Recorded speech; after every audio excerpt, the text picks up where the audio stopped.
My name is Michael. I was 44 years old when I married Laura. People told me I was making a difficult choice. They smiled politely, shook my hand, and repeated the same tired phrases. Blended families take time. The kids will come around. Just be patient. I believed every word. Laura came into my life with 2 children, Dylan, 14, and Brooke, 12. They had already been through enough disappointments for one childhood. Their biological parents had separated years earlier, leaving behind a trail of broken promises, missed weekends, and excuses disguised as love. I never wanted to replace anyone. That was never my goal. I only wanted to become another adult they could trust. Maybe that's where I made my first mistake. I believed respect could be earned through consistency. I believed kindness eventually defeated resentment.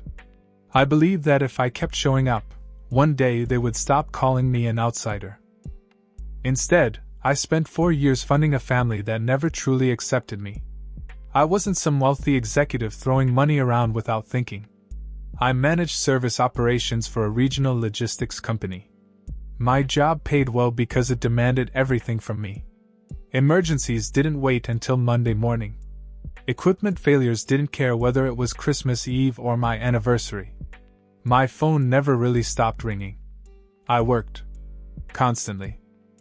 And every extra hour I put into that job ended up inside that house. The mortgage. Mine. Groceries. Mine. Internet.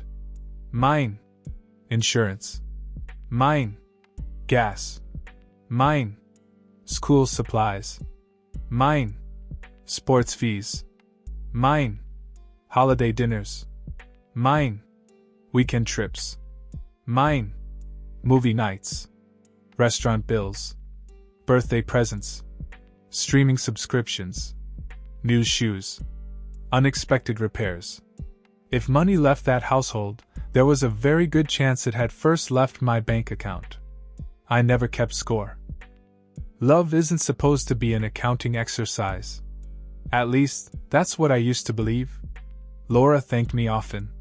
She'd kiss my cheek while unloading groceries and say she didn't know what she'd do without me. Those words kept me going. The kids never said them. Not once. At first, I excused it. Teenagers don't always express gratitude. They're awkward.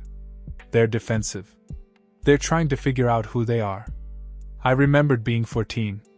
I remembered thinking adults knew nothing.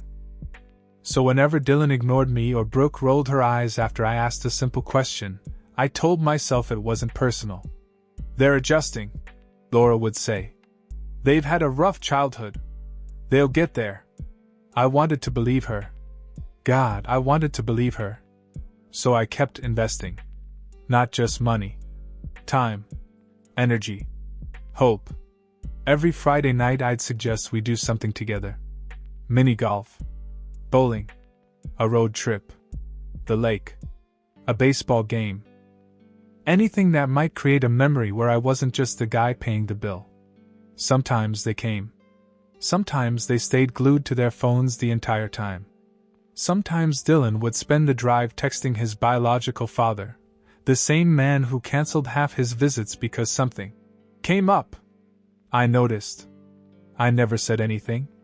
I thought silence was maturity. Maybe it was just weakness wearing better clothes. The older they became, the bolder they grew. It started with little comments. Mom already said yes. We'll wait until Mom gets home. You don't make the rules. Each sentence landed softly. Almost harmless. One by one. Like drops of water wearing through stone. Then came comparisons. Our real dad lets us do that. Our dad wouldn't care. Our dad says you're too controlling. Interesting. Their real father apparently had endless opinions. He just never seemed to have child support on time. Or money for school fees. Or gas. Or braces. Or clothes. Funny how responsibility always found my address. Respect never did. Laura heard those comments. Sometimes she'd tell them to stop. Usually she sighed. Occasionally she'd laugh awkwardly and change the subject. She always wanted peace. Peace is expensive when only one person keeps paying for it. Oliver noticed everything. My son from my first marriage was 9 when Laura and I married. Quiet kid. Smart. He spent more time watching people than talking to them. He saw the way Dylan interrupted me. He saw Brooke ignore me. He saw Laura asking me to let it go. One evening he asked me something that stayed with me. Why are you always the one saying sorry? I didn't have an answer. Because he was right. Whenever there was tension, somehow I became the one expected to smooth things over. I apologized for conversations I hadn't started. I apologized for rules everyone agreed with until I said them. I apologized simply because I wanted dinner to end peacefully. The strange thing about constantly apologizing is that people eventually assume you're always wrong. The disrespect became routine. Not explosive. Routine. That made it worse. There was no single dramatic moment. Just hundreds of tiny reminders that I didn't belong. Until the dinner that changed everything. It was a Tuesday. Nothing special. Laura had made pasta. Oliver was quietly eating beside me. Brooke was scrolling through her phone despite being asked twice to put it away.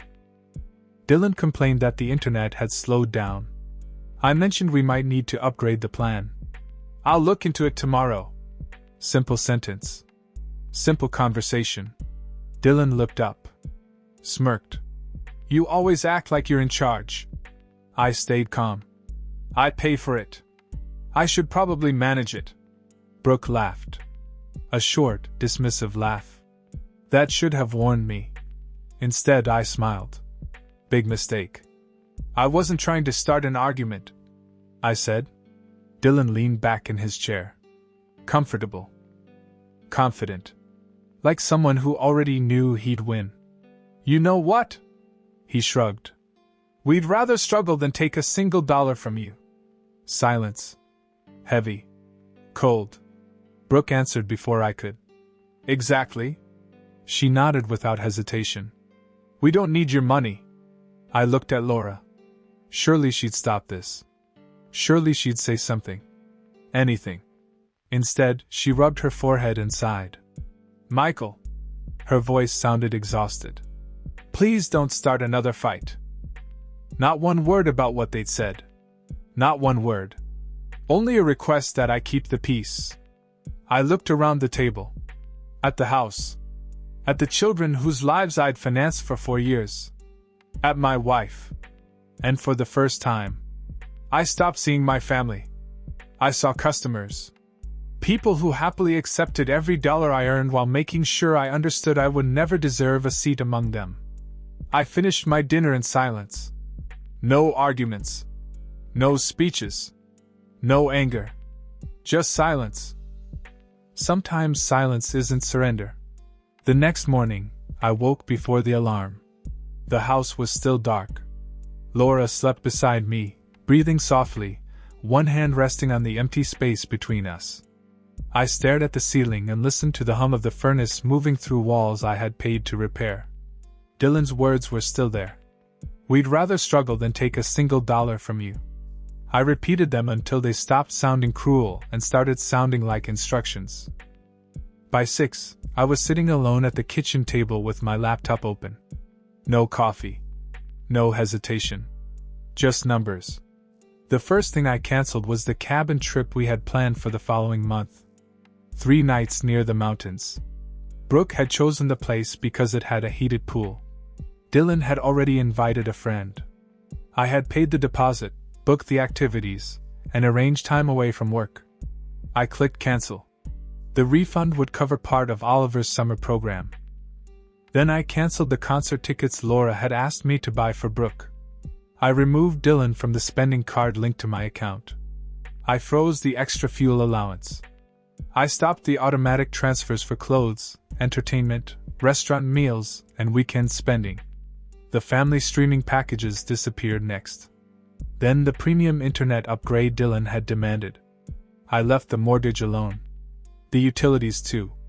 I wasn't trying to make children homeless or punish them with darkness and cold. I would still meet the obligations attached to my name. But comfort? Comfort was no longer my responsibility. Not after they had looked me in the face and rejected the man who provided it. I worked quietly, methodically, with the same concentration I used during a service failure at the company. Identify the waste. Isolate the problem. Stop the loss. By the time Laura entered the kitchen, I had finished. She stood in the doorway wearing her robe, hair tangled around her face. "You're up early." I had things to handle. She looked at the laptop. "What things?" "Expenses." That woke her fully. She pulled out the chair across from me. "Michael, about last night." "I don't want to discuss last night." "They were angry." "I know. They didn't mean it." "They both said it." "They're kids. They're old enough to know what words mean." Laura closed her eyes. I could already see the familiar pattern forming. First the excuse. Then the request for patience. Then the quiet suggestion that I had somehow made the situation worse by reacting to it. I didn't let her begin. "They said they would rather struggle than accept $1 from me. I respect their decision." Her face changed. "What did you do?" "I stopped paying for everything that isn't necessary." For several seconds she only stared. Then she laughed once. Nervously. "You're not serious." "I cancelled the cabin." Her mouth fell open. "You cancelled our trip?" "I cancelled my trip. I was paying for it." "Michael. The concert tickets are gone too. Dylan's card is frozen. No more restaurant money. No more shopping money. No more activities I'm expected to finance while being told I mean nothing." She pushed away from the table. "This is vindictive." "No. Vindictive would be taking something they earned. None of it was theirs. It was mine, and I was choosing to give it. You're punishing them because they hurt your feelings. I'm listening to them. They're teenagers. And I'm a man, Laura. Not a machine that turns disrespect into money." She lowered her voice. "Please don't do this." There it was. Not an apology. Not outrage over what they had said. A plea to keep paying. Something inside me went colder. I've already done it. Dylan discovered the truth before breakfast. He came down holding his phone, irritation already tightening his face. "My card isn't working." I continued buttering Oliver's toast. "I know." He waited for more. When none came, he stepped closer. "So fix it." "No." The words seemed to confuse him. "What?" I froze it. "Why?" I looked directly at him. "You said you would rather struggle than take $1 from me. I decided not to stand in your way." His expression shifted from confusion to disbelief. "You can't be serious." "I am." Brooke appeared behind him. "What's going on?" He cut off my card. She looked at me. "Why?" "Because either of you wants my money." "That's not what we meant," she said quickly. "It was exactly what you said." Dylan scoffed. "You're acting like a child." Laura entered the room and immediately placed herself between us, although I had not raised my voice or left my chair. "Everybody needs to calm down." "I am calm," I said. Dylan held up his phone. "I need gas." "Call your father." His face hardened. "You know he doesn't have money." "Then call your mother." Laura stared at me as though I had slapped her. "Michael, don't drag me into this." I almost smiled. She had been in it from the beginning. She had simply enjoyed pretending she wasn't. Brooke crossed her arms. "What about the concert?" "Cancelled." Her eyes widened. "You promised." "I promised a girl who lived in my family. Last night you made it clear I misunderstood our relationship." Her face twisted. "That's so unfair." "No. Unfair was working 50 hours a week so you could insult me in a house I financed." Laura slammed her palm against the counter. "Enough." Everyone went silent. She turned toward me. "You are not going to tear this family apart over one dinner." I stood slowly. One dinner didn't tear anything apart.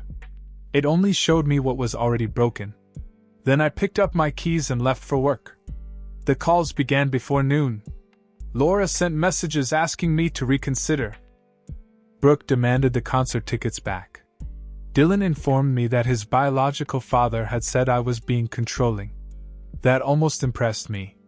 The man who had contributed nothing had found the courage to criticize the way I stopped contributing everything. I ignored them. That evening, the house was waiting for me like a courtroom. Dylan sat on the couch with his arms folded. Brooke had been crying. Laura stood near the fireplace, holding a sheet of paper. It was a list. Gas. School lunches. Clothes. Phone bills. Weekend plans. Activity fees. The ordinary costs of the life they had mistaken for something automatic. Laura held it out. We need to discuss how these are going to be paid. I didn't take it. You and their father should discuss it. Her voice sharpened. You're my husband. Yes. They're part of this family. They told me I wasn't. You can't abandon them financially. I'm not abandoning them. I'm returning responsibility to the people whose authority they recognize. Dylan stood. My dad said he'll help. Good. He just needs time. Of course he does. Brooke wiped her face. Mom can't afford everything. I looked at Laura. For years, she had allowed my income to fill every gap. She had stopped asking what things cost because I always handled them. She had mistaken my endurance for permanence. Now the numbers frightened her. They should have. I'll still pay my share of the household necessities, I said. I'll cover Oliver. Beyond that, your children can depend on the parents they consider real. Laura's voice broke. And what happens when we can't give them what they had before? I looked at the three of them. For once, no one was smirking. Then they struggle. The sentence landed hard. I let it. They said they would rather have that. Nobody answered. That night, the house erupted after I went upstairs. Dylan shouted at Laura. Brooke cried about the cancelled concert. Laura called their father and demanded money he did not have. His excuses drifted through the hallway, thin and familiar. Work was slow. Rent was high. He had other obligations. He would help next month. Maybe. The promises sounded almost generous until someone asked for a date. Then they dissolved. I sat on the edge of Oliver's bed while he read beside me. He looked toward the door as another argument rose from downstairs. Are we leaving? He asked. The question cut deeper than anything Dylan had said. Not yet. Oliver nodded, but his shoulders remained tense. I realized then that I had spent years protecting everyone except the one child who still trusted me. I had taught him to live quietly inside chaos because I was too afraid to admit that the family I had built was never balanced. Downstairs, Laura screamed into the phone. Brooke accused her of ruining everything. Dylan demanded the card back. And I listened. Not with anger. With certainty. The battle had begun, but for the first time, I was no longer carrying weapons for the people fighting against me. The first week was loud. The second was worse. By the third, the anger had changed shape. It was no longer sharp enough to frighten anyone. It had become exhausted, repetitive, almost pathetic. The same arguments circled through the house every night, stripped of meaning by how often they were repeated. Dylan wanted money for gas. Brooke wanted her activity fees paid. Laura wanted me to reconsider. Their father wanted more time. Everyone wanted something. No one wanted responsibility. I kept my word. I paid my share of the mortgage, the utilities, the groceries, and the insurance. Oliver had what he needed. The house remained warm. There was food in the refrigerator. But the extras vanished. The restaurant deliveries stopped first. Then the weekend outings. Then Brooke's private dance lessons. Then Dylan's upgraded phone plan. The premium channels disappeared. The expensive snacks Laura bought without checking prices stopped appearing in the pantry. The little comforts they had never noticed until they were gone began falling away one by one. Each loss produced another argument. Each argument ended with someone saying my name like it was an accusation. Michael cancelled it. Michael refused. Michael is doing this to us. They never said what had caused it. That part was always missing. Their biological father sent $200 during the first month. He presented it like an act of heroism. Dylan defended him immediately. At least he's trying. I looked at the stack of bills on the counter and said nothing. $200 did not cover the phone plans he had promised to handle. It did not cover gas, school costs, clothing, or Brooke's activities. It did not replace the thousands I had quietly spent every month. But Dylan praised him. That hurt more than I expected. Not because I wanted gratitude. Because I finally understood that gratitude had never been available to me. Their father could offer crumbs and be celebrated for appearing. I could build the entire table and still be treated like a servant standing beside it. Laura began using her credit cards. I watched the envelopes arrive. I watched her hide them beneath other mail. I watched her sit at the kitchen table late at night, moving numbers around as though debt could be negotiated by staring at it long enough. At first, I felt guilty. That feeling passed. Not because I enjoyed watching her struggle. I didn't. But guilt belongs to people who have done something wrong. I had spent years solving problems that were not mine while being denied even the smallest authority inside the home. I had allowed Laura to substitute my sacrifice for her courage. She never forced Dylan and Brooke to respect me because she believed I would continue paying anyway. She had been right. Until I stopped. One Thursday evening, I came home and found Brooke crying in the kitchen. Her dance instructor had removed her from the upcoming recital. The fees were 2 months overdue. Laura stood beside her, pale and furious. "You could fix this with one payment," she said. I placed my keys on the counter. "So could her father. He says he can't right now." "Then she can't participate right now." Brooke looked at me as though I had become something monstrous. "I've been practicing for months." "I know. All my friends are going to be there." "I know. You don't care." That sentence would once have broken me. This time it didn't. "I cared for 4 years," I said. "You treated my care like something you were entitled to." Her tears came harder. Laura wrapped an arm around her and glared at me. She apologized. "No." "She asked me to pay." Brooke lifted her head. "I said I was sorry." "You said it after the instructor called?" The room went silent. Cruel truth often sounds like cruelty to people who have survived uncomfortable lies. I walked upstairs. Oliver was sitting on the floor of his room, packing books into a cardboard box. I stopped in the doorway. "What are you doing?" He looked up carefully. "Just getting ready." "For what?" "In case we leave." There are moments when a man finally sees the damage he has been pretending not to notice. That was mine. My son had been living with 1 foot outside the door. He had heard every insult, every slammed cabinet, every accusation. He had watched me shrink myself to keep peace with people who had no interest in peace. And he had learned not to unpack fully. I sat beside him. "You shouldn't have to live like this." He shrugged, but his eyes stayed on the box. "Neither should you." That night, after he fell asleep, I opened my laptop again.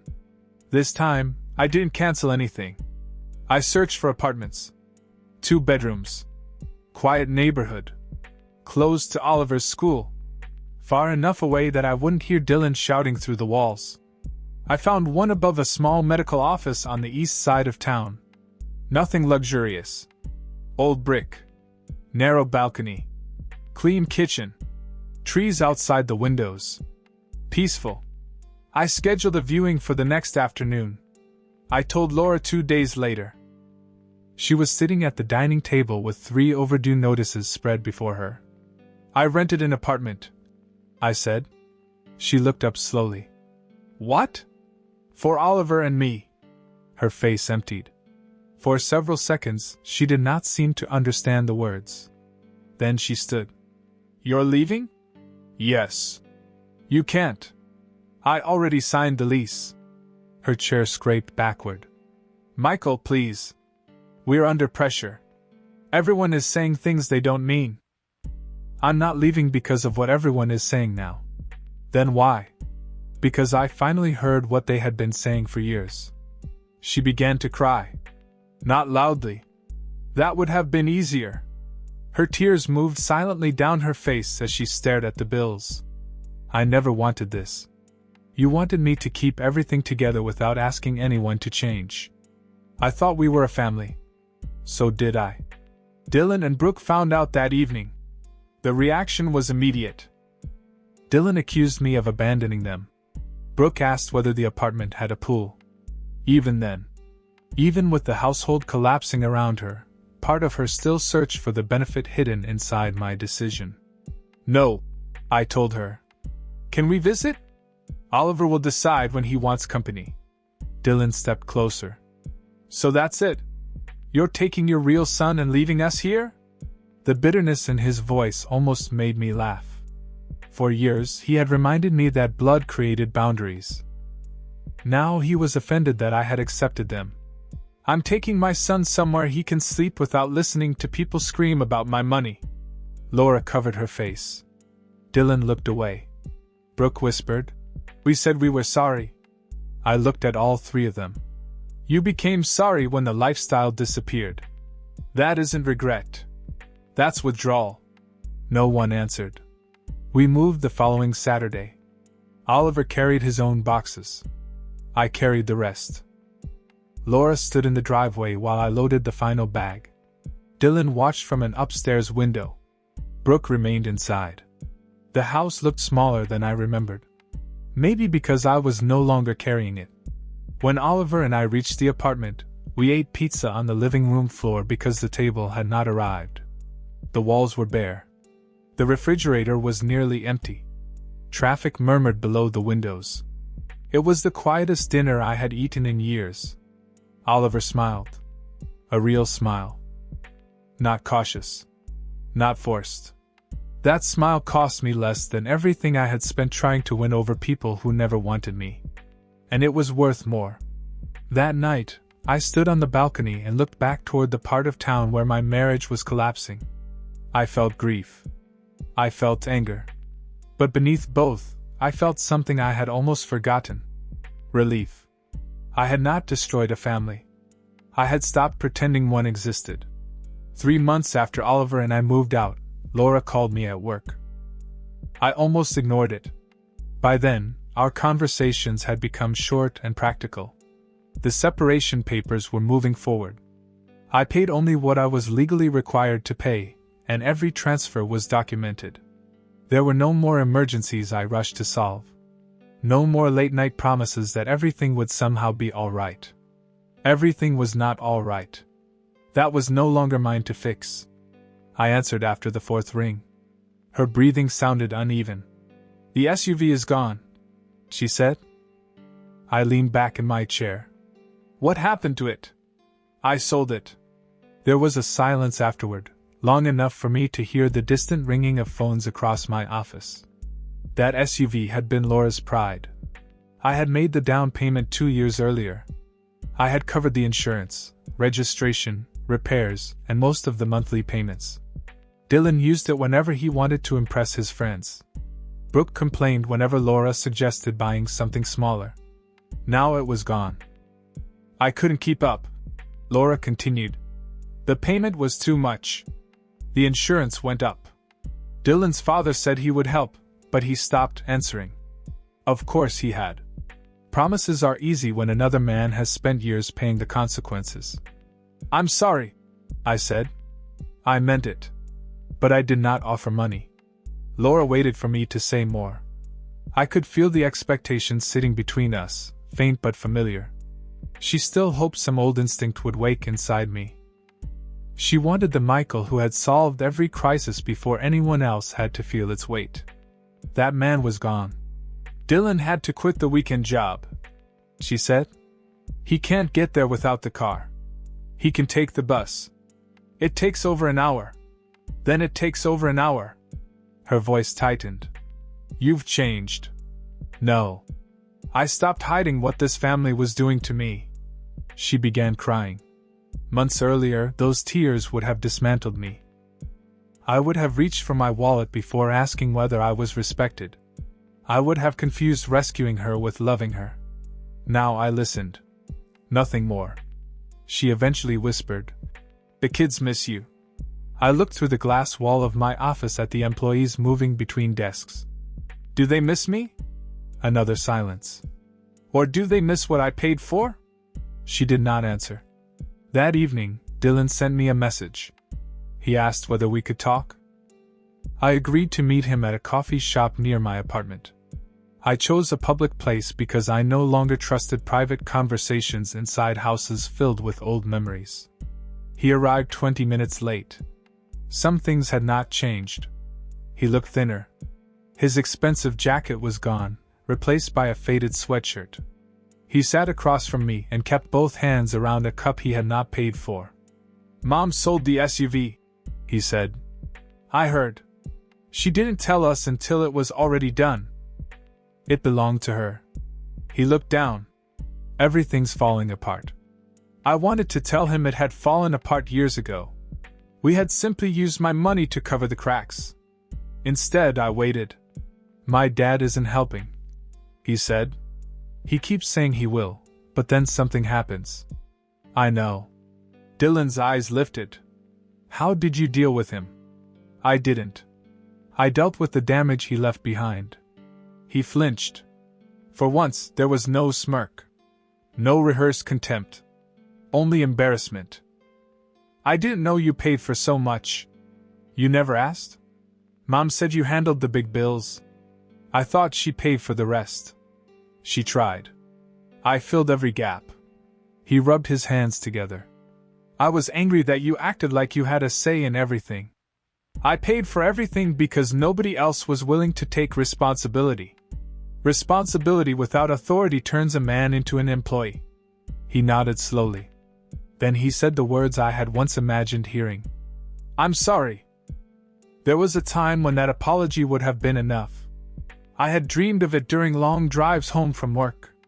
I had imagined Dylan finally understanding, finally seeing me as the man who stayed when his father disappeared. But sitting across from him, I felt no victory. Only sadness. "Why are you sorry?" I asked. His mouth opened, then closed. I waited.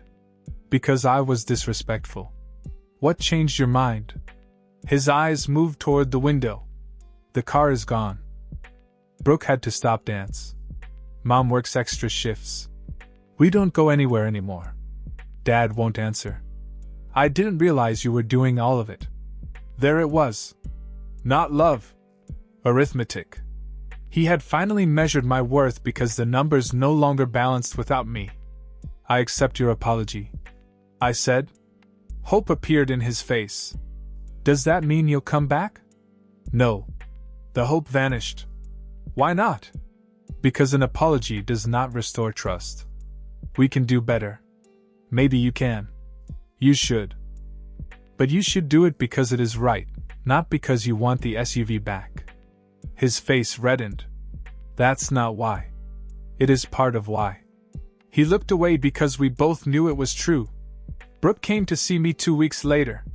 Laura drove her in a borrowed car and remained outside. Brooke stood in my apartment holding a small paper bag filled with cookies she had made herself. She stared at the plain furniture, the narrow balcony, and the second-hand table Oliver and I had assembled together. "This is where you live now?" "Yes." "It's small. It's peaceful." Oliver stayed in his room. I had told him he did not have to participate in anyone else's attempt at forgiveness. Brooke placed the cookies on the table. "I'm sorry too." I thanked her. She asked whether I hated her. "No." "Then why won't you come home?" "Because not hating someone is not the same as trusting them." Tears gathered in her eyes. "We didn't know. You knew I worked. You knew I paid. You knew you hurt me. We thought you'd always be there." That sentence was the most honest thing any of them had said. They believed permanence meant permission. They thought my loyalty had removed every limit. I had helped teach them that. Every insult I tolerated became permission for the next one. Every bill I paid after being humiliated told them that my self-respect was negotiable. It was not only their failure. It was mine. I had tried to purchase belonging through sacrifice. I had mistaken endurance for love. When Brooke left, Oliver came into the living room and sat beside me. "Are they coming back?" he asked. "No." He nodded. Then he opened the paper bag and ate one of the cookies. Life continued. Not dramatically. Quietly. Oliver's grades improved. He stopped waking when doors closed in neighboring apartments. We cooked together, watched old movies, and walked through the park on Sundays. The peace felt unfamiliar at first. Then it felt necessary. Laura sold the SUV, cancelled the remaining subscriptions, and took a second job. Dylan began using public transportation. Brooke found a free school dance program. Their father continued making promises no one believed. They finally learned the cost of the life I had provided. I finally learned the cost of providing it without respect. Some people said I should have stayed. They said marriage required sacrifice. They said teenagers make mistakes. All of that was true. But sacrifice is not supposed to erase the person making it. Forgiveness is not supposed to become permission. A family cannot demand a man's labor while denying his place at the table. I gave them 4 years. Money. Time. Patience. Pieces of myself I will never recover. In return, they taught me something brutal. People who value only what you provide will call your boundaries cruelty the moment you stop providing it. I no longer needed their regret. I needed my dignity. And when I finally chose it, I did not lose a family. I escaped a relationship where my worth had always been written in dollars. So tell me, was I wrong to leave after they finally understood, or is self-respect worth more than being welcomed back only when the money is gone? Sometimes it's the exact moment a man makes the most important decision of his life.